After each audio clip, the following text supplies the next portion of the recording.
Olá pessoal, bom dia e bem-vindo ao nosso novo webinar aqui pela Indusoft. Hoje a gente vai apresentar a nova versão do Indusoft Web Studio, versão 8.0. É uma apresentação bem especial, o produto vai ser lançado agora no final do mês e vocês vão em primeira mão ter a chance de conhecer alguma dessas novidades, tá bom? Em primeiro lugar, eu gostaria muito de agradecer essa parceria, uma parceria longa com alguns clientes que a gente já tem há muito tempo, mais de 15 anos. Se for pensar nos anos 90 ainda, o quanto a empresa cresceu, a gente está onde está hoje. E eu gostaria de agradecer esses clientes que estão com a gente há muito tempo e dar as boas-vindas àqueles clientes que começaram a usar o Indusoft há pouco tempo e também são extremamente importantes para que a empresa possa existir e possa continuar crescendo. Então, em primeiro lugar, muito obrigado para vocês por essa parceria e que assim continuemos por mais muito tempo ainda, que a gente ainda tem muito chão pela frente. Então, quero primeiro apresentar a agenda. Eu sou o André Bastos, eu gerencio o controle de qualidade da Indusoft. Eu vou apresentar hoje o webinar do produto Wonderware Indusoft Web Studio. Vou começar com uma introduçãozinha, com as novidades na nossa versão e outras recentes melhorias no produto em geral, que até já existem na versão anterior, que é a versão 7.1 que a gente tem hoje, mas que a gente lançou mais recentemente, elas estão presentes também na versão 8, e eu quero fazer um highlight dessas novas melhorias, caso vocês ainda não conheçam e terão assim a chance de se familiarizar com essas novidades do produto. E depois a gente vai mostrar o nosso roadmap, o que ainda está por vir, e vamos no final abrir para as perguntas, tá bom? Então, uma breve introdução, vocês podem ver ali o novo splash window do produto que diz Wonderware Indusoft Web Studio. É o nosso novo nome. Agora a gente faz parte do grupo Schneider e estamos com sob esse guarda-chuva da Wonderware, né? Wonderware Indusoft Web Studio. Então, primeiramente, eu gostaria de enfatizar o valor do produto que o Indusoft tem para oferecer, né? É um produto muito fácil de se utilizar, a gente evolui ele com o tempo, a gente não inventa coisas, novos atalhos. Se você está acostumado a usar Windows, você está acostumado a usar o Office, e você dá um Ctrl+C, Ctrl+V, você está copiando e colando, é a mesma coisa no Indusoft, a gente não reinventa a roda. Você clica, desenha, arrasta, da mesma forma que você faz com os outros produtos, e cria variáveis, cria os tags e conecta com qualquer um dos seus PLCs de uma maneira muito simples. O Indusoft tem um monte de planilhas. E é muito fácil você copiar de uma planilha para outra, copiar para o Excel, que é um aplicativo fantástico de planilhas, copia de volta para o Indusoft. Tudo isso é muito fácil de se fazer. O ambiente é totalmente integrado, o que significa que você abre o ambiente de desenvolvimento do Indusoft, você configura tudo no próprio ambiente do Indusoft. Você não precisa abrir outros ícones, abrir outros aplicativos para, vamos dizer, você tem um aplicativo separado para configurar as telas, um outro separado para configurar os alarmes, outro para configurar o gráfico de tendências. No Indusoft é tudo integrado, incluindo a parte de banco de dados, incluindo a parte de redundância, é tudo no mesmo ambiente. E é um IHM bem completo, também utilizado para aplicações do tipo SCADA, para aplicações do tipo supervisório. Então você pode colocar, como a gente vai ver em alguns slides, o Indusoft em dispositivos muito pequenos, sem muito poder de processamento, e pode rodá-los também em servidores redundantes com milhões de tags, milhões de pontos de comunicação. Com isso, você tem um melhor retorno do investimento que você fez na sua engenharia e no seu produto. A visão do Indusoft sempre foi, desde o começo, embora a gente seja uma empresa dedicada ao software de IHM e supervisório, a gente tem que rodar em algum hardware. E esse hardware, a gente sempre fez de uma maneira que a gente pudesse ser aberto o suficiente, que seria rodar em qualquer dispositivo. Isso significa você rodar em equipamentos embutidos, você rodar em servidores. Você tem aqui no screenshot, você rodando tanto no computador quanto no celular. Quem conhece a gente há mais tempo já está acostumado a ver o Indusoft rodar desde os PDAs do passado, né, os PDAs, iPack, essas coisas assim. A gente já rodava aplicações reais, muitas fazendo isso. Pessoas que fazem aplicativos. Você vê aqui um carro que é realmente para adquirir os dados de alguns drag race cars que tem aqui no Texas, e IHMs, e terminais, todo esse tipo de coisa. E como você vai pegar esse dado é por qualquer tipo de rede. Isso significa que a gente tem vários protocolos, tem vários drivers de comunicação no próprio produto, Algumas pessoas gostam de fazer o controle usando o Allen Bradley, outros usando o Altus, outros usando Beckhoff, outros Omron. A gente tem drivers para todos esses equipamentos. Ah, mas eu quero um serial, ou eu quero Ethernet, ou eu quero algum outro barramento específico que não é nenhum desses dois. A gente tem drivers para isso. A gente tem driver CAN, por exemplo. Você pode usar uma placa da PIC, você pode usar uma placa da Hilscher, ou algumas placas que estão embutidas em alguns DHMs da Advantech. Então, não interessa o tipo de rede, interessa o tipo de dispositivo e o tipo de dado. Pode ser dado do PLC vindo em posição de memória, pode ser dados do PLC vindo por tags, pode ser dados de um banco de dados via SQL, ou então Oracle, qualquer tipo de dado. Não interessa o tipo do formato, a gente vai pegar esse dado, interessa o tipo de rede e o dispositivo e vai fazer isso de uma maneira amigável e disponível para os usuários, né? E é uma arquitetura sempre baseada em padrões abertos. A gente usa Microsoft MFC, a gente usa JavaScript, a gente usa HTML5 e sempre tendo em mente a segurança. Aqui vão algumas novidades da versão 8.0. Só um minutinho. Pessoal, acabei de ser avisado aqui que eu não estava compartilhando a minha tela, então realmente eu peço desculpa aqui pela minha atenção, pela minha desatenção.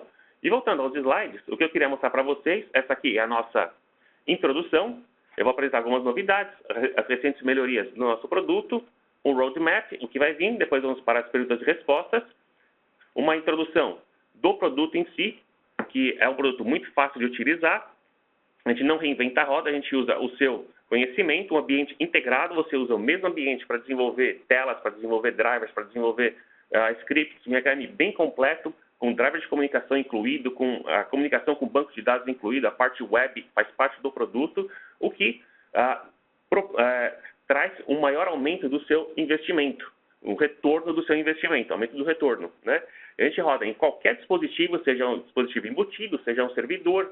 O dispositivo embutido pode estar rodando o Windows CE, por exemplo, ou como vocês vão ver na versão 8, até outros sistemas operacionais embutidos que a gente pode fazer, qualquer tipo de rede, seja Ethernet, seja serial, seja CAN, seja qualquer um desses outros tipos industriais de rede e qualquer formato de dado. Pode ser nome de tag, pode ser XML, pode ser memória, pode ser dados do banco de dados. Uma arquitetura sempre baseada em padrões abertos, por exemplo, a gente utiliza Microsoft MFC, a gente utiliza XML, a gente utiliza HTML5, coisas que já existem e tendo sempre em mente segurança como principal princípio. Agora a gente vai mostrar aqui as novidades da versão 8.0. A primeira novidade, como vocês podem ver, é o nosso Splash Window here. Aqui mostra Wonderware Indusoft Web Studio. É o novo nome do produto, versão 8.0.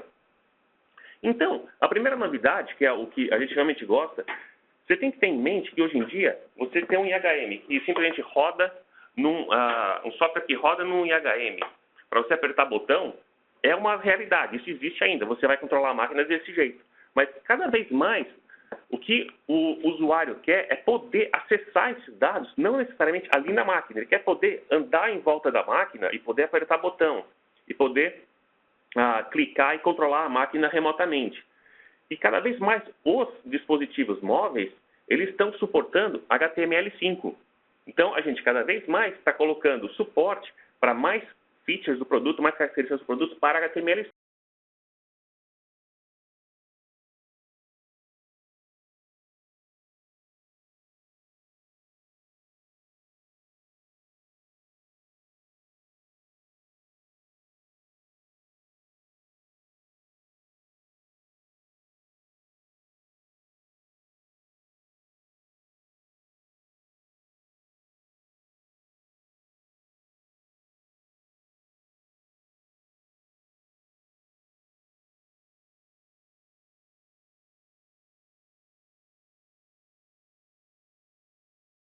Dentro desses dispositivos.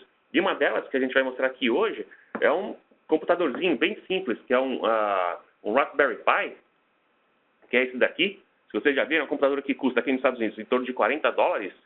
E eu estou rodando o Linux aqui e a gente vai rodar o Windows Soft nesse device aqui, tá bom? A outra novidade é a redundância para OPC, tanto para OPC UA quanto para OPC XML. Então você vai poder configurar quantas conexões quiser para esses caras e colocar uma sequência de, se caiu esse primeiro servidor, conecta no segundo servidor e daí por diante. O que a gente chama de Collaboration Server, a nossa ferramenta de colaboração. A gente fez uma revisão muito grande dessa ferramenta para que ela fique cada vez mais fácil de se utilizar. A gente consertou problemas que existiam antes, a gente ouviu feedback de clientes que já utilizavam essa ferramenta e colocamos essas melhorias no produto. Se você já utilizá-las, você vai gostar bem mais e vai ver o que a gente vai ter uma chance de ver essas melhorias que a gente colocou, como suporte para o TFS on the cloud, uma performance muito melhor para pegar o dado, fazer o check-in, fazer o check-out, todo esse tipo de coisa. E manutenção do produto. Vocês vão ver, a gente aumentou mais ainda a segurança do produto, a forma como a gente criptografa os arquivos e criptografa as senhas, muitas melhorias em performance. A gente está indo em devices cada vez menores, a gente tem que ter uma performance cada vez melhor, independente do hardware que estiver rodando. E muitos, mas muitos testes que a gente coloca, tanto no código mesmo, direto, quanto nos testes automáticos que a gente roda absolutamente todo dia, depois de qualquer build. O produto está cada vez mais confiável e isso é uma continuidade que nós vamos fazer. Então, eu vou começar apresentando as soluções Thin Client que o Windows Software Web Studio ou OneWare Windows Software Web Studio oferecem. A primeira, que já lançamos há muito tempo, e nós somos pioneiros nisso, é a solução dos Web Thin Clients. Você roda o servidor numa máquina que pode ser Windows 7, não precisa ser necessariamente Windows Server, mas se for Windows Server também funciona, ou mesmo o Windows CE, você roda o runtime ali e você vai abrir uma tela do Internet Explorer. E no Internet Explorer você vai poder acessar absolutamente todos os dados e todas as telas que você criou na engenharia. Enquanto você está criando a sua tela na engenharia, ela já está sendo preparada para funcionar também pela internet usando o Web Thin Client. Mas aí também, a gente veio há algum tempo atrás com uma solução que se chama o Secure Viewer, que é basicamente o nosso módulo de visualização que vai pegar as telas do servidor remotamente dentro de um container que a gente mesmo roda. Então seria quase que nem o Web Thin Client, mas ao invés de rodar dentro do Internet Explorer, o nosso host vai ser o Secure Viewer. Ambas as tecnologias são baseadas em ActiveX, na Microsoft. Aí, finalmente, a gente chega na parte mais recente, que é a parte do Thin Client, que a gente chama de SMA, de Studio Mobile Access. O runtime ele pode ser em qualquer plataforma. É isso que a gente está evoluindo cada vez mais. E como você vai abrir esse runtime? Você pode abrir no Windows, você pode abrir no Windows Phone, você pode abrir em Android, Apple, até mesmo no Linux. E o host pode ser qualquer web browser que suporte HTML5, essa tecnologia. Isso vai o Safari, o Chrome, o Internet Explorer e até o novo Microsoft Edge do Windows 10. Então, vou mostrar aqui um pouquinho agora como é que funciona o suporte ao MDI, ao Multiple Document Interface, de múltiplas telas no SMA, que seria o Mobile Access. A gente já tinha a solução Mobile Access antes, agora a gente colocou o suporte a MDI no SMA. Então, você cria a tela, você cria o grupo de telas, né? Entre as características da tela que você está criando, inclusive agora a gente suporta também no Mobile Access suporte a pop-up e diálogos, que a gente ainda não tinha implementado anteriormente, a gente colocou agora. E eu quero mostrar para vocês como é que isso funciona. Então, em primeira mão, eu vou mostrar para vocês aqui a engenharia da versão 8. Eu vou abrir o nosso demo.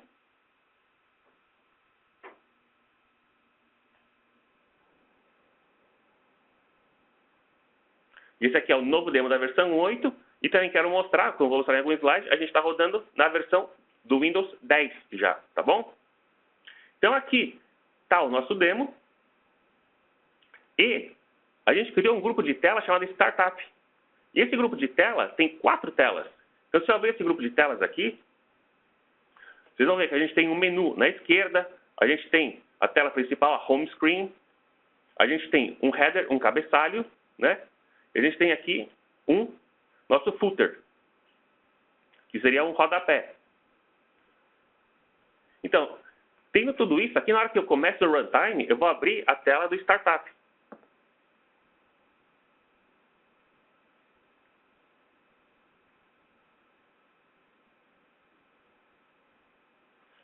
E aqui está um grupo de telas. Vocês podem ver o cabeçalho aqui em cima, vocês podem ver aqui a parte do rodapé aqui embaixo, o menu à esquerda. E eu já vou aqui do lado preparar um browser para abrir essa tela. Então eu vim aqui, vou entrar o meu IP.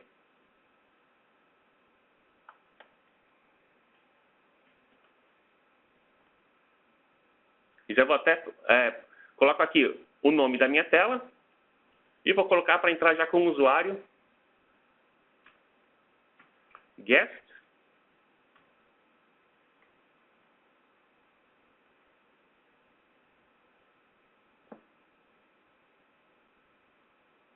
Você pode ver que já está carregando aqui o Mobile Access.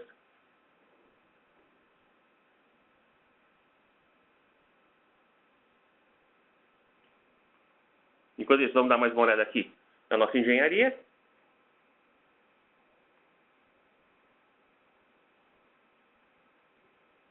Podem ver algumas das telas do nosso demo novo.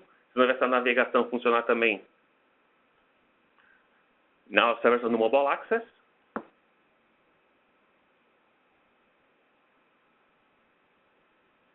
Aqui me pediu para entrar o usuário.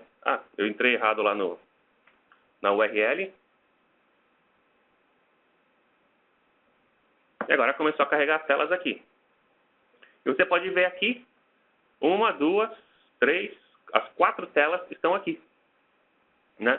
E o browser que eu estou usando é o Chrome, não é o Internet Explorer. Não estou usando nada de ActiveX aqui, é totalmente HTML5.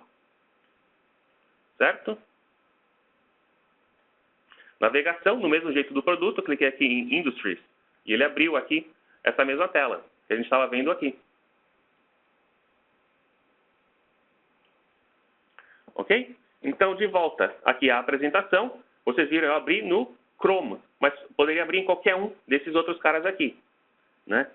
A gente implementou agora também uma novidade que é o suporte ao CGI para os web servers. Então, isso funciona para a gente poder usar essa função do Mobile Access para os clients, até a versão 7.1, teria que rodar o runtime com o IIS, com o Internet Information Services, que é parte do sistema operacional. Agora a gente implementou também o suporte ao Apache.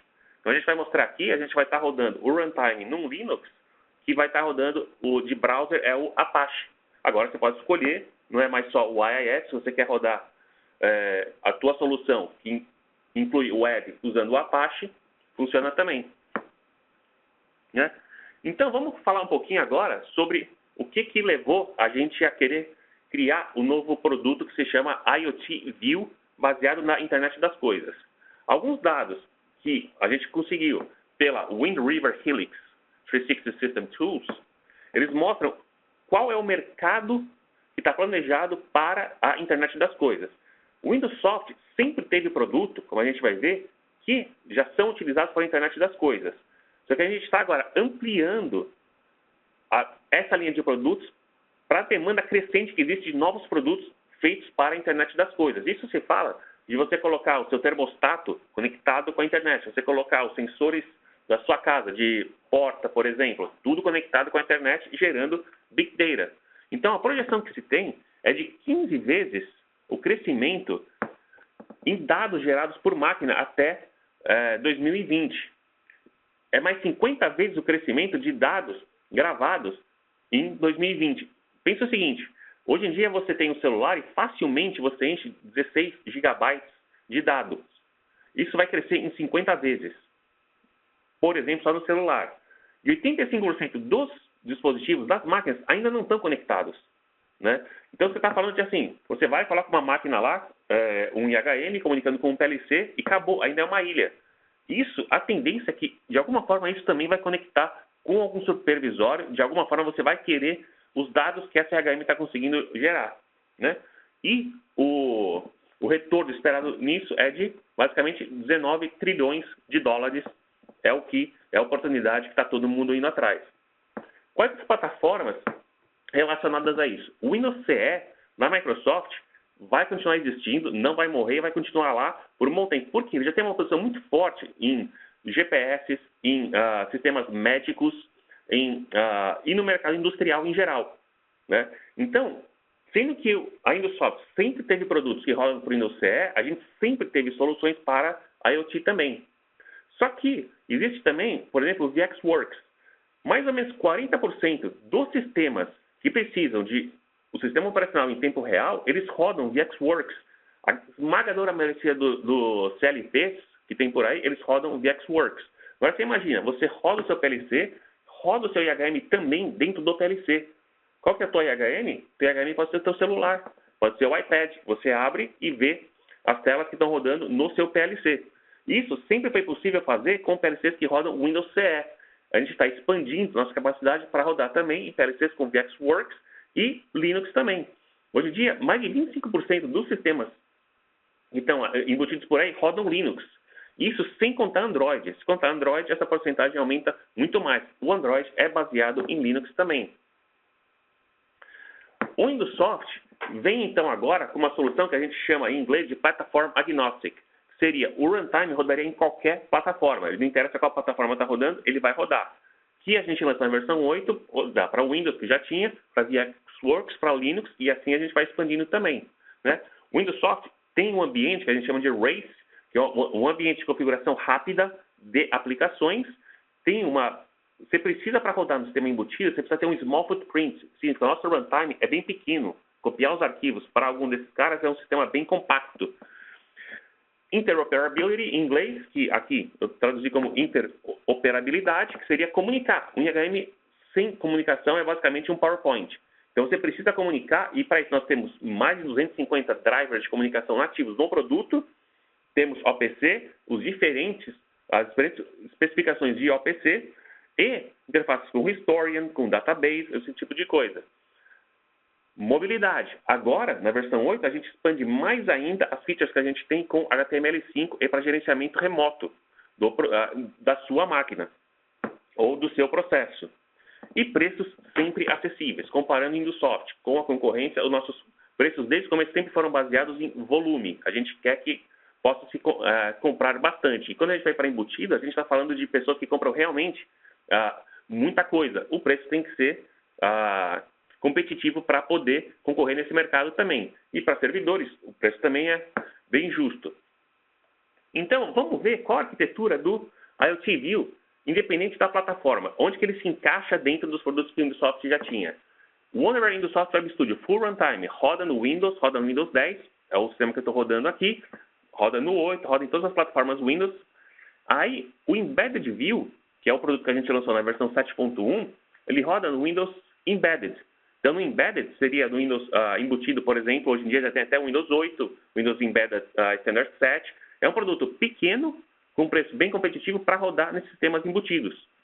O CE View, nosso produto, que roda no Windows CE, no Windows que a Microsoft chama de Windows Embedded Compact, agora, a Windows 7, o Windows CE 7, até o 2013, o Windows CE 5 e 6, a gente sempre roda.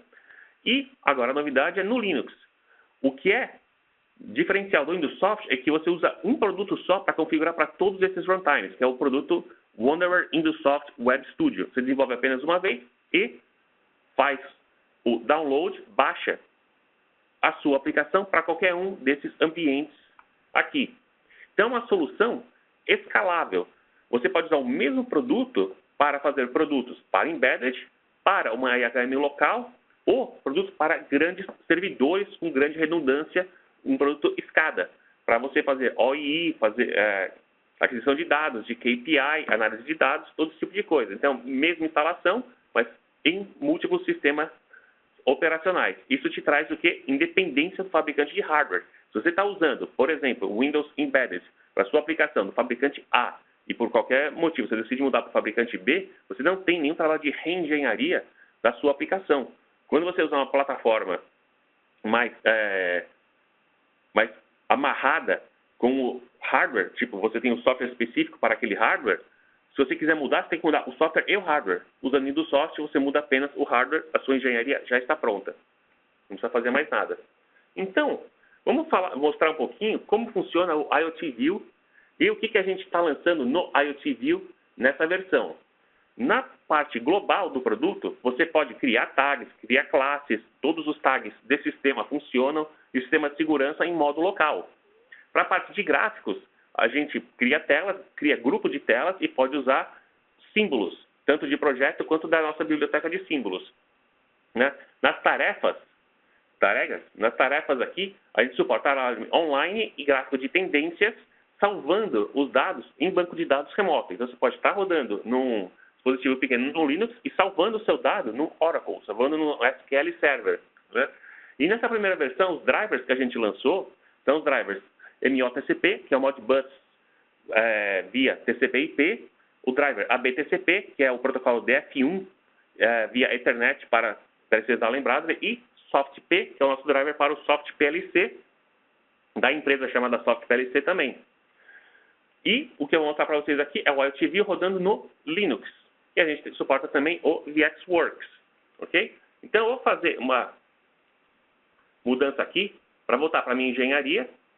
Eu vou parar aqui o meu Mobile Access.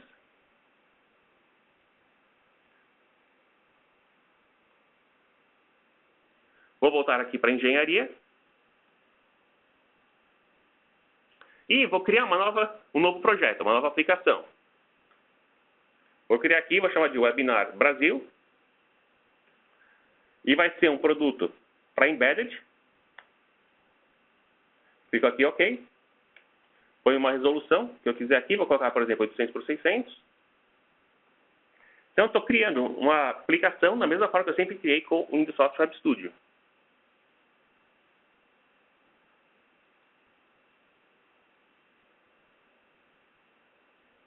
Então, vamos lá. Vamos criar uma tela. Vou inserir aqui uma tela. Pegar aqui alguns símbolos que a gente tem na biblioteca.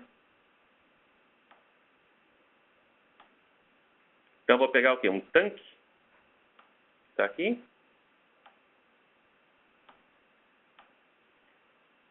Vou colocar aqui um tag. Então, o tag vai ser aqui o meu tag 1. Criei uma tag. Vou pegar um outro. Vou pegar talvez um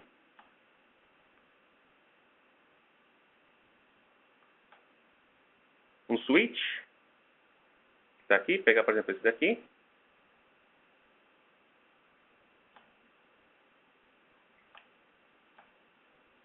Eu vou colocar aqui no switch, vou colocar, por exemplo, o tag 2. Ele vai ser booleano.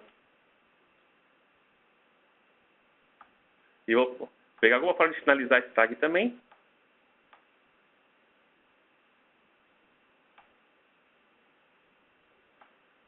Esse pilot light, colocar aqui. E colocar também o tag 2.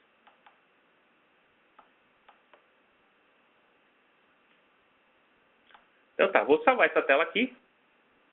Chamar a tela de main. Vocês podem ver que a gente mudou a extensão da tela no produto. Agora a extensão é SCC. É mais uma coisa da parte de segurança, porque nossa extensão de tela, de arquivo de tela, sempre foi XCR. E isso causa alguns conflitos com alguns softwares de segurança, né? Então, salvei aqui agora. O que eu preciso fazer? Pegar essa tela e salvar como HTML. Né? Isso vai dizer que eu tenho que ativar o módulo TCP/IP. Está aqui. Nossa mensagem, que se você quiser aumentar a segurança. Né? Já tem uma tela pronta. O próximo passo é a gente configurar a parte do Thin Client. Então, o acesso móvel. Né? A gente tem um aviso aqui que só é suportado para IoT View, que é o que a gente está fazendo. Não é suportado no Embedded View, apenas no IoT View. Então, a gente vem aqui, vou preparar aqui para a minha tela fazer parte. A solução, vem aqui embaixo, coloco o main. Né?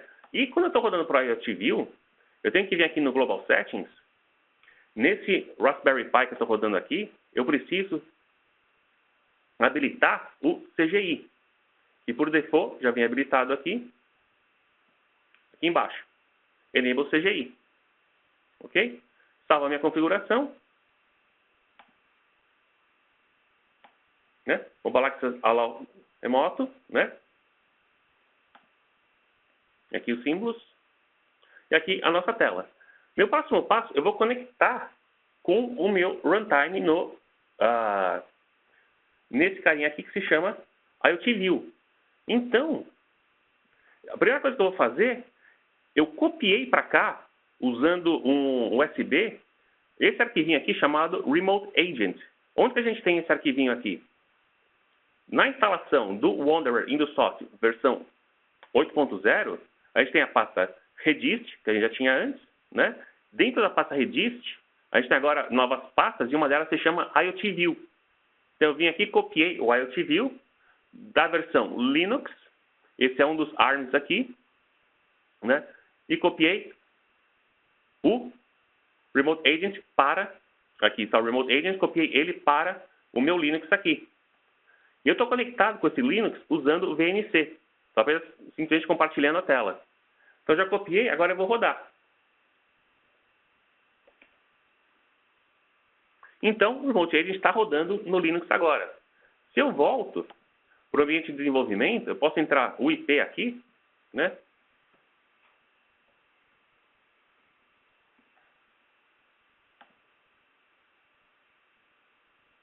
Conectou, né? Ele fala que assim, eu não configurei a parte de segurança ainda, né? E aqui ele já mostra a plataforma. A plataforma é uma Linux 3.12.22. A plataforma ARM que a gente colocou lá. E para instalar os arquivos de runtime, eu simplesmente clicaria aqui no instalar arquivos desse sistema. Se a gente volta aqui no Pi, você vê que Connection Accepted. Então, aqui está a minha conexão, né? Venho aqui no meu projeto e vou mandar esse meu projeto agora para o Linux, né? Se eu quiser escolher uma pasta, que nem eu faço com os outros produtos, eu clicaria aqui e poderia selecionar uma pasta. Agora eu vou fazer o download.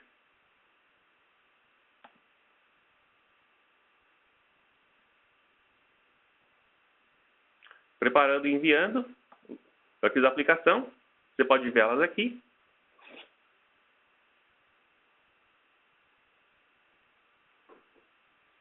Enquanto a gente faz o download lá, vou lembrar para vocês que a parte do visualização do IoT View é usando um browser que suporte HTML5. Então, aqui acabou. Eu vou mandar agora o runtime iniciar. Na verdade, simplesmente preciso clicar aqui em executar. Pronto, o projeto foi iniciado. E aqui o projeto está rodando. Você tem aqui um log das tarefas que foram iniciadas. Então, agora eu poderia usar um browser para ver as minhas telas que estão lá no Linux. Então, eu vou entrar aqui.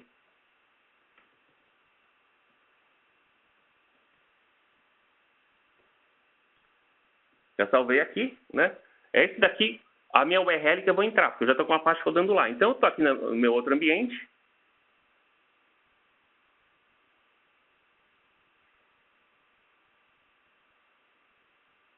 E aqui nós vemos exatamente a tela que a gente criou no ambiente de engenharia rodando no Raspberry Pi. Você pode ver que ela é funcional. Eu cliquei no botão, mudou aqui o valor. Eu clico, muda de novo, né? E muda a coloração. A gente acabou de criar uma tela e a gente está rodando no Linux, aqui.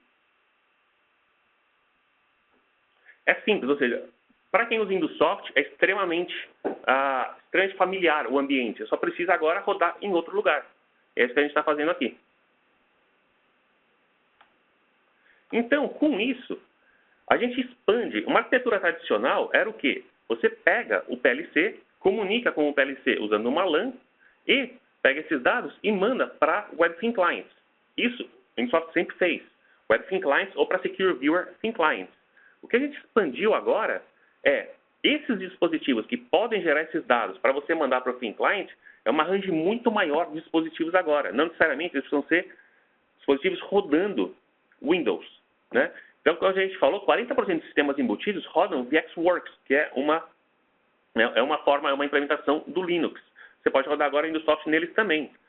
E você pegou todo esse dado, hoje em dia, o que você vai fazer com ele? Você precisa mandar para eles serem processados por uma nuvem, por exemplo, usando uma WAN. E esses dispositivos, para ser Internet of Things ou Internet das Coisas, eles vão mandar para a internet. Pegou esse monte de dado, a gente adora chamar isso de Big Data, e desenha os gráficos relacionados a eles. Qual o objetivo? Você vai adquirir os dados de maneira distribuída, você vai manipular, vai controlar, gerenciar, e as características são, é escalável, não interessa qual o tamanho do seu projeto. Cada vez a gente está indo para produtos menores e maiores, aumentando a range onde você pode rodar o produto. Cada vez mais seguro, porque a gente implementa toda a parte de criptografia que tem que ter quando você faz um sistema de distribuição desse tipo. Você tem filtragem dos dados, você tem notificações remotas, plataforma independente, tanto runtime quanto thin clients. E é simples, vocês viram quão simples foi para eu configurar isso, rodar e manter. Ok? Então vamos para a parte nova também do produto, que é a redundância de OPC. Então eu vou vir aqui na minha engenharia e mostrar para vocês. A gente já tinha, deixa eu desconectar aqui, né? A gente já tinha a parte de OPC UA. E agora a gente implementou a parte de redundância no OPC UA.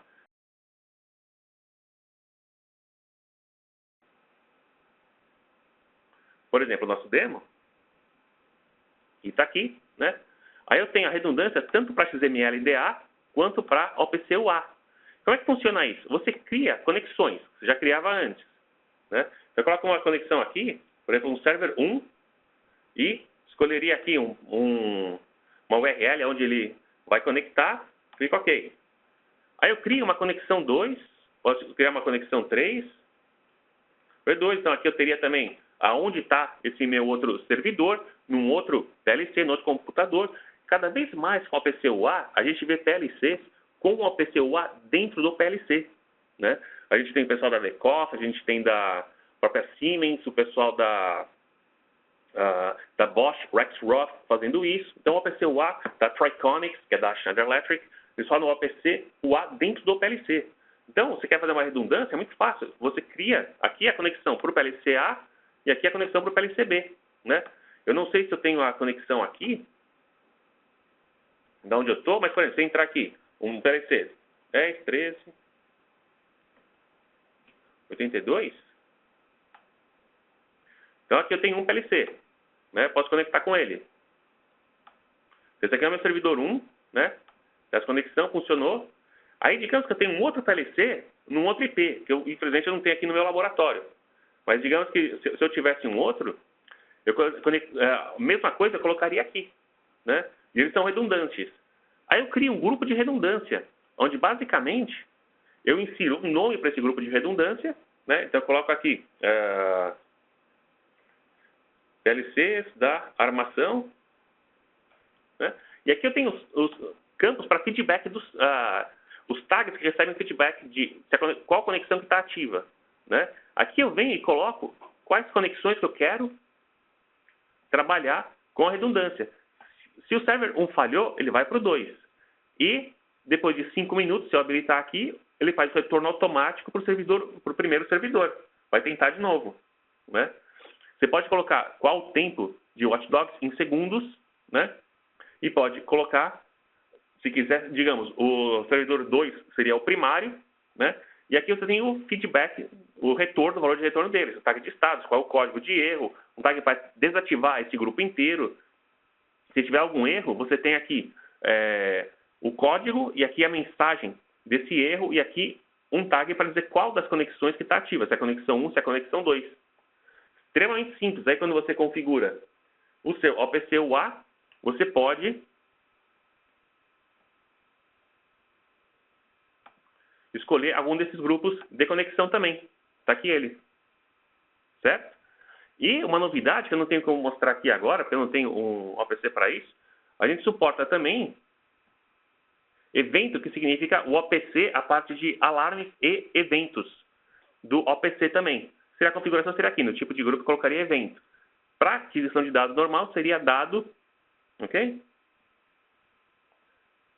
E essa é a parte de redundância do OPC. Como vocês viram, simples, clara, você configura as conexões que a gente já configurava antes e a gente faz a manipulação das conexões por trás. E agora a gente lança também uma nova biblioteca de símbolos, vários símbolos novos. Aqui estão alguns screenshots desses símbolos. Se vocês acompanham do software, podem ver que a gente, semana sim, semana não, lança símbolos novos. Você pode fazer download completamente gratuitamente do nosso website, né? Aqui estão algumas alguns screenshots desses símbolos novos, né? Totalmente de graça, e muitos deles que já existiam antes, eles foram otimizados agora para melhorar a performance. Novamente, a gente tem que sempre melhorar a performance, porque embora os computadores fiquem mais poderosos, a gente tem que também conseguir rodar nos de menor poder de processamento. Na ferramenta de colaboração, se você não era familiarizado com ela, é uma ferramenta que é muito útil quando você tem várias pessoas trabalhando no mesmo projeto. Então, você tem algumas pessoas criando algumas telas, outras pessoas criando outras telas, outras trabalhando na parte de relatório, mas todas elas estão o quê? Criando tags, criando scripts que você vai ter de alguma forma que fundir todos eles na mesma aplicação. Então, a gente criou uma interface com uma ferramenta da Microsoft, do Visual Studio, chamada o Team Foundation Server. Eu chamo aqui de TFS. E no TFS, a gente criou uma interface com ele para que diretamente do Windows Soft, do ambiente do Windows Soft, você possa salvar essas telas, você possa fazer um merge, você dá um get, ou seja, você pega as telas ou qualquer outro arquivo que foi criado por algum outro usuário e já está no seu produto. E como é que você evita que outra pessoa trabalhe na mesma coisa que você está trabalhando? Você vai travar esse produto. Então, quais são os pontos altos que vale a pena falar sobre isso? Primeiro, que essa ferramenta permite uma interação entre os usuários e uma gestão do ciclo de vida de aplicações, que em inglês é a sigla ALM, Application Lifecycle Management. A interface é integrada com o Microsoft Visual Studio, que é o que a gente usa, por exemplo, aqui no produto, e todo mundo usa isso dentro do grupo Schneider Electric, né? Controles de revisões. Então, você consegue ter toda a revisão, tudo que você mudou, você consegue trazer de volta alguma versão que tenha sido salvada antes, né? Colaboração de múltiplos usuários, tem um histórico das mudanças que foram feitas, que permite até você colocar comentário. Então, você está criando uma tela muito grande, que vai demorar alguns dias. Cada vez que você faz o checkout, faz modificação, faz o check-in, você pode colocar um comentário do que você colocou lá, mas de qualquer forma você vai ter o histórico registrado no servidor de todas essas mudanças. Um controle automático de backup e restauração dos produtos, né, dos arquivos que você colocaram. E você pode também comparar e fazer a fusão, tudo isso como parte do produto. Então, você criou tags com o engenheiro A, o engenheiro B criou outros tags. Você pode visualizar o banco de dados e ver quais são as diferenças.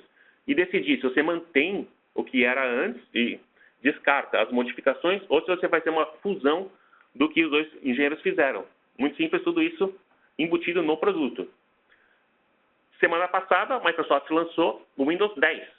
E a gente, como de praxe, já estava testando o nosso produto no Windows 10 completamente, e todo esse webinar ele acontece no Windows 10 também. Tudo que vocês estão vendo está funcionando aqui. Vocês podem reconhecer esse botão novo aqui, né? Tem o Microsoft Edge, eu vou mostrar depois a gente rodando no Edge também, né? Tudo isso aqui é o novo Windows 10.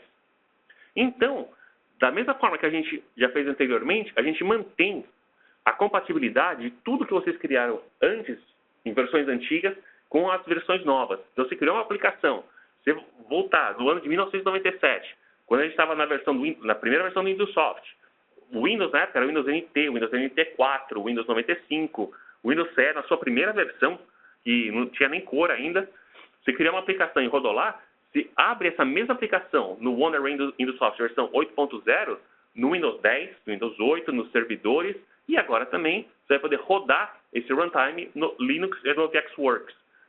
Isso também em 2015. Então, a gente está falando de muito tempo de compatibilidade, né?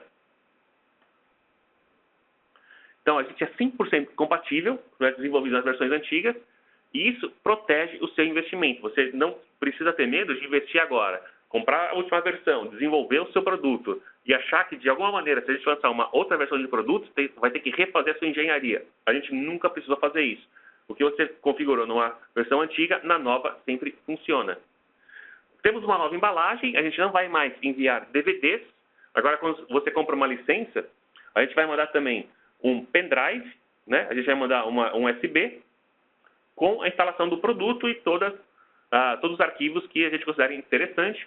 Parte de documentação, parte de marketing, vai ser tudo num USB aqui. Então, essa aqui é uma foto da nossa nova caixinha para uma hard key, certo?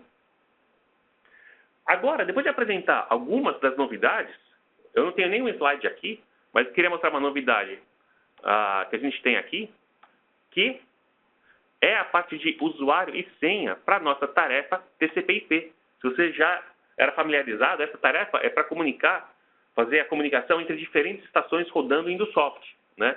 Agora, a gente pode também colocar a criptografia ali, a gente pode proteger isso. Então, você entra um usuário, entra uma senha, vai configurar o mesmo, você vai ter o mesmo no server. Se o cliente estiver com o usuário e senha e estiver errado, ele não vai conseguir conectar no server também. Isso aumenta mais ainda a parte de segurança.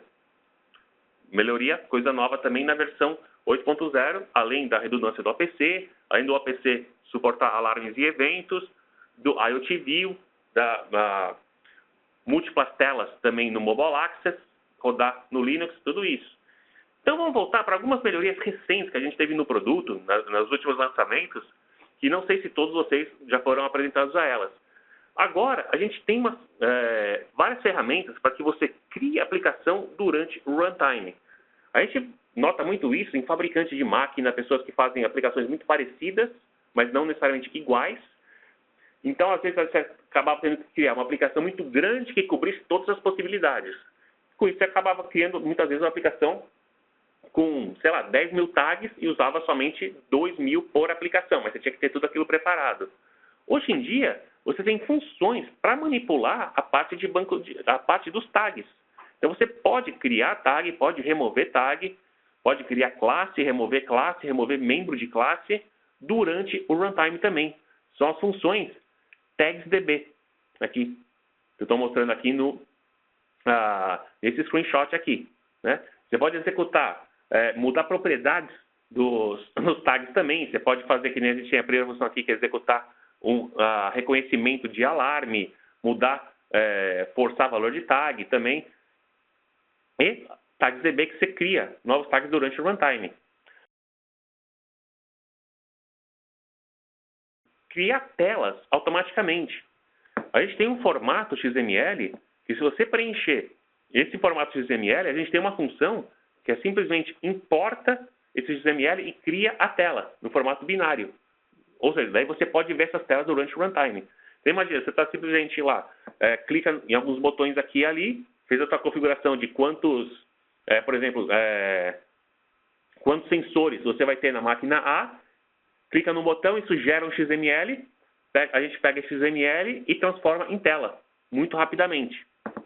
Ok?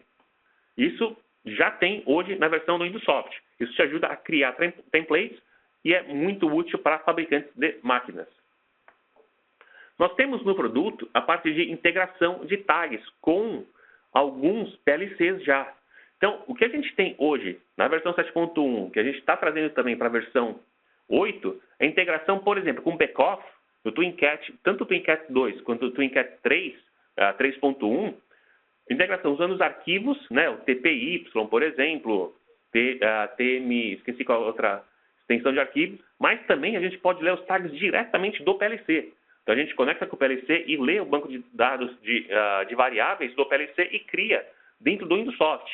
Com isso, você não precisa criar a parte de driver mais. Você simplesmente aponta para o PLC ou aponta para algum arquivo, como é no caso da nossa integração da Schneider Electric com o Unity Pro, que é para os PLCs, por exemplo, o M340, você usa o Unity Pro, você gera um arquivo, a gente lê esse arquivo. Com o RSLogix, você salva o seu projeto do RSLogix, do Studio 5000, no formato L5K, a gente lê esse arquivo L5K e cria os tags automaticamente conforme você queira, usando simplesmente a nossa ferramenta de Object Browser. E também temos vários para Automation Direct também, tanto usando o DirectSoft, quanto usando a ferramenta do More, quanto a família recente dele chamada Productivity 3000. Né? A gente tem, vocês podem ver aqui, o Automation Direct PAC 3000, o Automation Direct do More e o Koyo, que é o DirectSoft.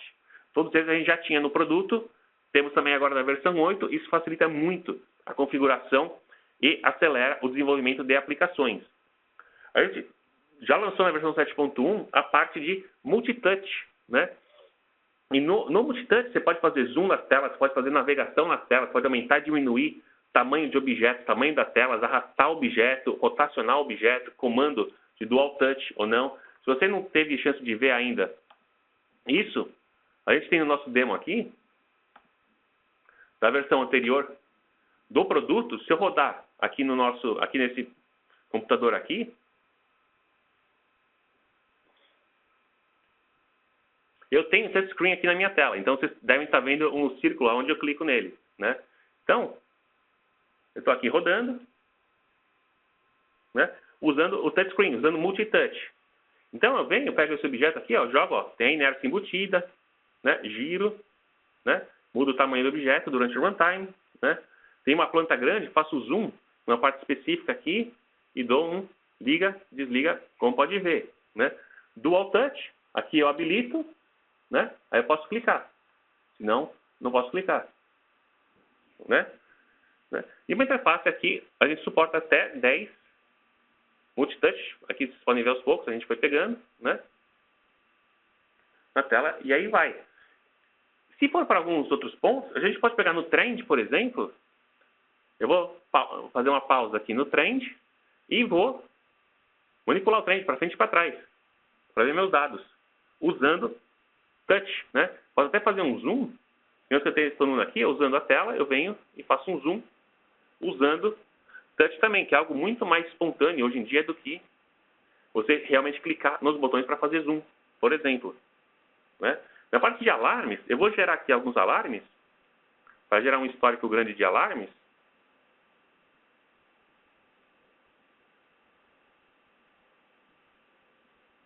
Aí vou no histórico de alarmes aqui.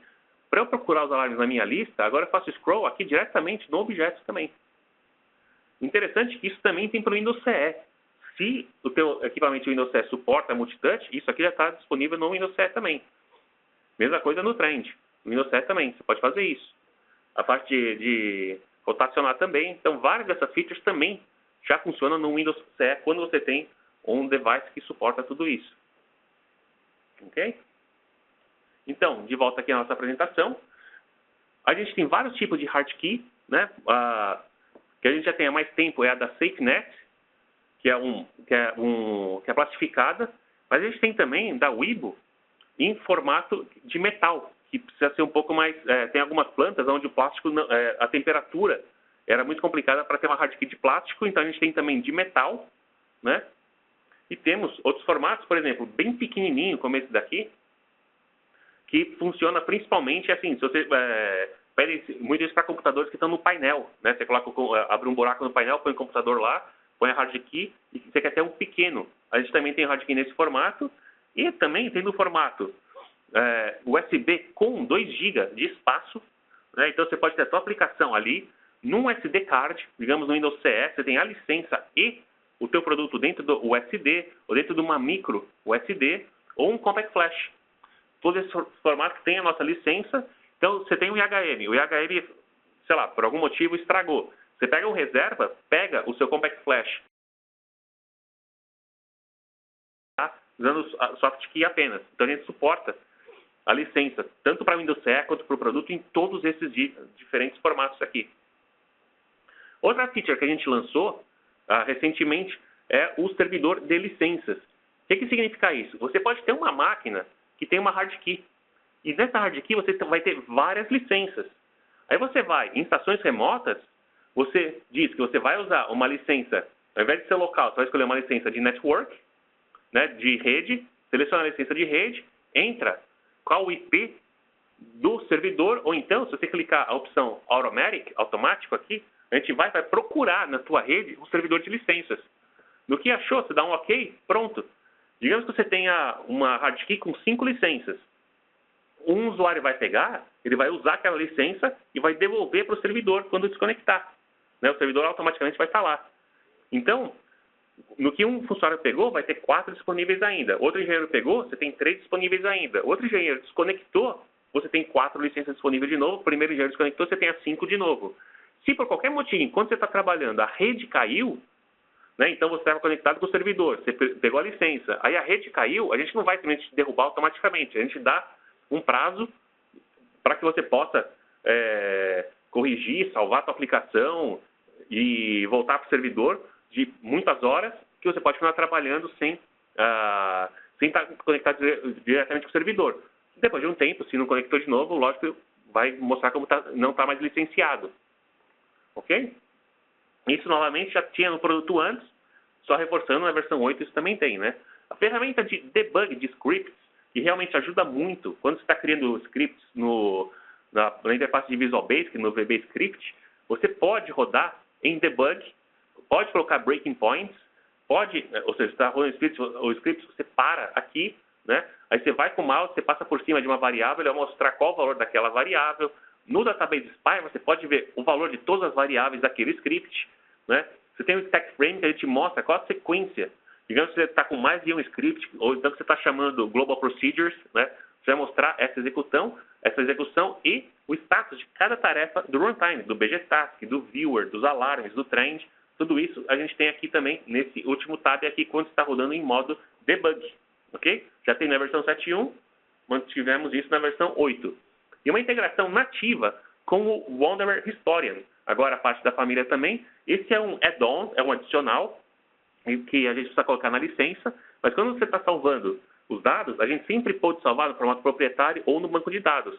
E agora a gente expandiu isso para que você possa salvar também no Wanderer Historian. Né? Essa interface é nativa, a gente fez tudo isso em colaboração com o pessoal da Wanderer. Tem o Historian Forward embutidos, então você tem sua planilha de trend, então isso é por planilha. Então, você pode ter planilha salvando o local, planilha salvando o banco de dados e planilha salvando no Historian ao mesmo tempo. E o Historian é um produto extremamente poderoso. Pode salvar, assim, muitos, né, thousands, millions, assim, por segundo de dado. Né? A gente pode gerar tudo isso para ele vai salvando e a gente pode também recuperar esse dado. Essa janela aqui, você entra o IP ou o nome da máquina onde está o servidor, entra o usuário, senha, um prefixo para você reconhecer os tags dessa aplicação. Aí você tem aqui o retorno, né, se está conectado ou não. Se você colocar tags aqui, por exemplo, no servidor você põe um tag, você tem um tag para fazer um reload dele, né? E se você quiser rodar gateway local ou remota, você coloca aqui o IP da gateway. 127.0.0.1 vai ser gateway local. Tá bom? Isso também você pode ter isso no Windows Embedded sem problemas também. A gateway vai estar rodando no Windows PC, mas você pode estar rodando, por exemplo, em algum dos nossos Embedded Runtimes e pegar esses dados e jogar para o Wanderer Historian. O que a gente tem depois? Qual o próximo? No Mobile Access, a gente vai colocar cada vez mais suporte a coisas novas. Uma delas é o suporte aos widgets. Widgets seriam coisas que você mesmo escreveria usando, por exemplo, JavaScript, usando algum toolkit para HTML5, pegar eles e incorporar no produto, né? Incorporar nas suas telas. Já que a gente suporta HTML5, você criar uma coisa em HTML5, você pode fazer uma fusão dos dois funcionarem. A gente vai implementar também o gráfico de tendências, né? O objeto trend, o objeto grid e o objeto de alarmes e eventos. Esse é o próximo passo. No IoT View, a gente vai colocar mais tarefas. A gente vai colocar tarefas que não tem hoje, por exemplo, a parte de receita, a parte de relatório. A gente vai colocar isso ainda no IoT View. Vai ampliar a oferta de drivers que tem. Fazer a implementação de OPC UA. Essa é uma das coisas bonitas do OPC UA. Não interessa, não precisa ser Windows, não usa Decon. Então, a gente vai colocar o OPC UA também no nosso IoT View. E estamos trabalhando nas compilações para rodar o IoT View em Android e também no iOS. Significa você rodar o runtime do Windows Soft no iPad, por exemplo. Né? A integração com o Wanderer Online, que é a parte do Historian on the Cloud. Então, você vai salvar todos os dados diretamente na nuvem. E essa integração a gente está fazendo diretamente com o pessoal da Wanderer. Uma melhoria na referência cruzada, que muita gente pede para a gente. Uma busca global e uma substituição global. Isso significa o quê? Você poder achar, por exemplo, funções dentro da referência cruzada. Você achar, por exemplo, específicas strings, né? Valor de texto dentro que hoje em dia a gente não consegue achar. A gente vai ter essa melhoria na nossa ferramenta de referência cruzada. Novos Import Wizards. A gente está trabalhando no da Siemens, do TIA Portal, que é o que se usa para programar, por exemplo, 7200 e 1500, usando o nome de tags. E também com o Factory Talk da Rockwell, Machine Edition e Standard Edition. E como sempre, na parte de manutenção do produto, continuação das melhorias na parte de segurança, na parte de performance e maior confiabilidade. O que significa? A gente vai continuar evoluindo, sempre protegendo o seu investimento. Com isso, agora, eu agradeço a atenção de vocês e vou abrir para as perguntas que vocês podem mandar no nosso painel de QA, né, Q&A, e também no nosso chat. Tá legal? Deixa eu dar uma olhada aqui. Tá, eu tenho uma pergunta que chegou aqui. Eu vou ler, responder para todo mundo. Se é possível inserir uma tela num grupo que já foi criado. É verdade, não, ainda não. Né? Você teria que editar editar um screen group, né? Então, isso ainda não, mas a gente vai trabalhar nisso também. Né? Isso não é algo que a gente esqueceu ainda não. A gente vai colocar isso também, tá bom? A pergunta dele foi, quando você tem um grupo de telas, você já criou um grupo de telas, hoje em dia você não pode mudar as telas que estão lá dentro.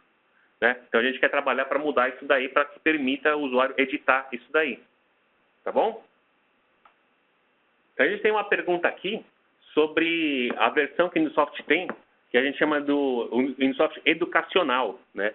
Que seria a versão para as universidades. Né? Essa parceria com as universidades, com o Senai, com outras escolas técnicas, sempre vai existir. A gente sempre vai trabalhar nessas versões, sim.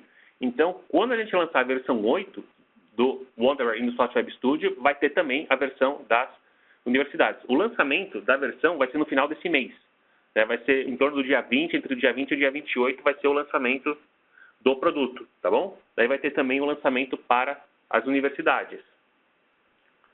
E acabaram de me avisar aqui também da parte das hard keys, né? Que essas que eu mostrei, a de metal, essas coisas assim, não estão disponíveis para o Brasil ainda. A gente ainda tem que fazer algumas coisas para que vocês possam ter essas hard keys. O produto suporta, mas para ter elas aí no Brasil ainda tem alguns empecilhos, tá bom? Isso é para as diferentes hard keys que a gente estava mostrando. Você pode usar a hard key, que é a primeira, a SafeNet, a pretinha, mas as outras que eu mostrei de metal, a pequenininha, ainda não estão disponíveis no Brasil. Eu tenho uma pergunta aqui sobre drivers na versão 8. Todos os drivers de comunicação da versão 7, 7.1, estão também na versão 8 e driver é sempre independente. A gente não espera o lançamento do produto para lançar drivers novos. A gente desenvolve o driver e a gente já lança com a versão que tiver. E qualquer outro driver novo que a gente coloca na versão 8 vai funcionar também na versão 7.1.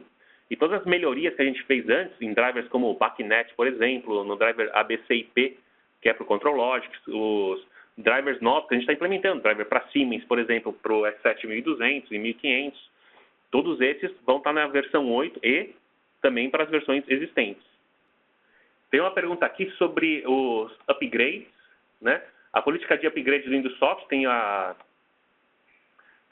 um custo para o upgrade se você não tem o plano de manutenção do Indusoft, né? Mas eu sei que as licenças compradas depois de um certo tempo, mesmo para 7.1, você pode fazer um free upgrade para a versão 8. Aí você pode falar com o pessoal comercial, com quem vocês conversam na Indusoft, eles te explicariam como isso funciona melhor, tá bom?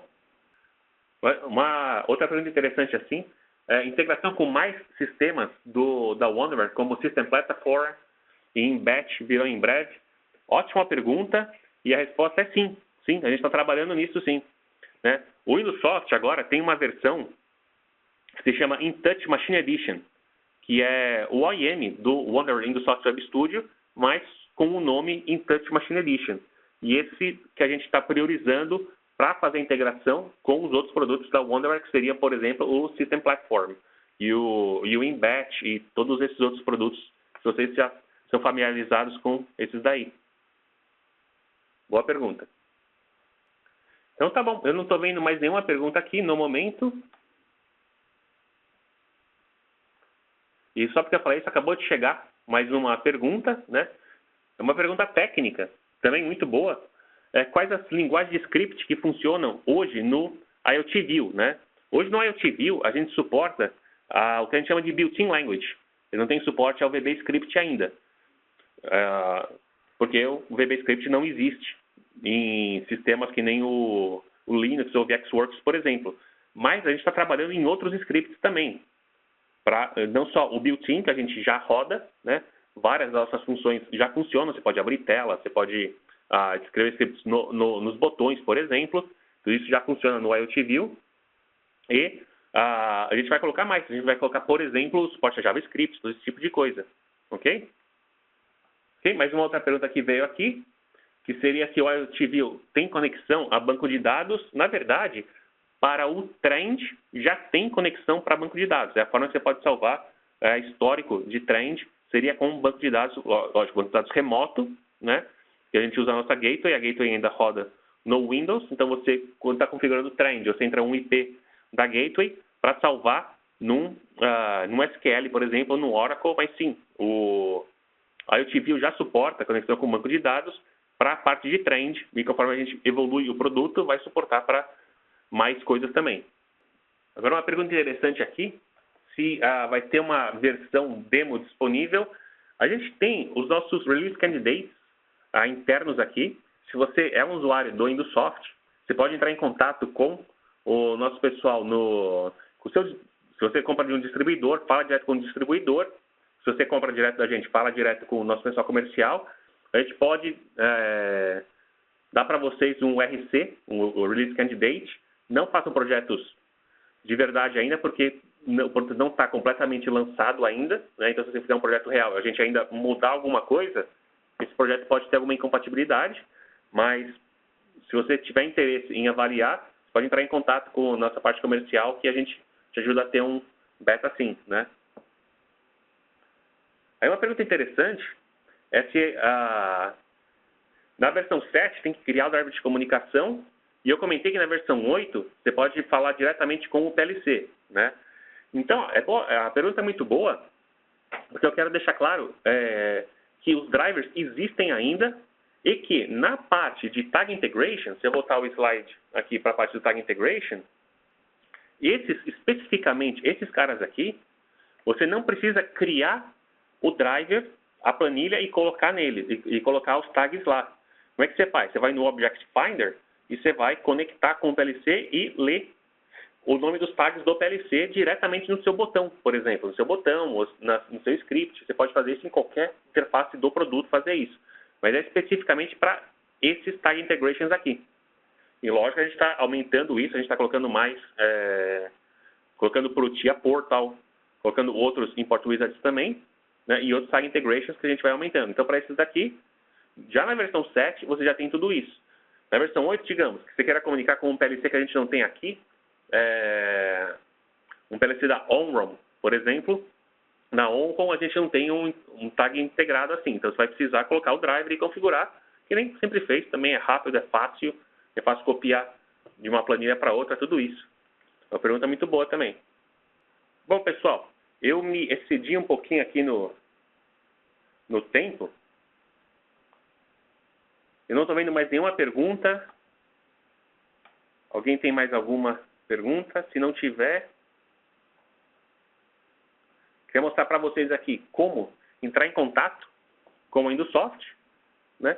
O e-mail no Brasil, em português, você pode mandar para info@indusoft.com.br. Esse e-mail vai existir sempre.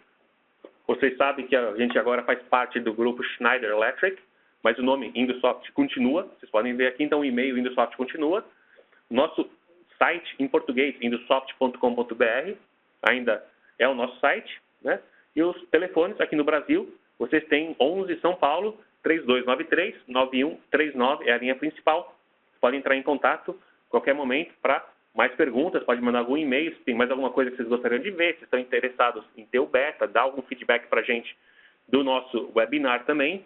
Se vocês receberem alguma pesquisa nossa, a gente realmente agradeceria se vocês preencherem essa pesquisa para que ajude a gente a melhorar, para a gente entender o que vocês esperam realmente quando a gente faz um webinar, quando faz uma apresentação e, lógico, quando a gente faz o produto que vocês vão utilizar também. Com isso, eu deixo aqui o meu muito obrigado a todos vocês, a todas as mensagens. Eu recebi muitas mensagens aqui no nosso quadro, pessoal agradecendo e parabenizando a gente pela nova versão. Agradeço a todo mundo que pegou esse tempo, essa 1h15 que a gente passou juntos aqui, e espero estar com vocês em breve em mais um webinar. Ok? Tenham um bom resto de dia, abraço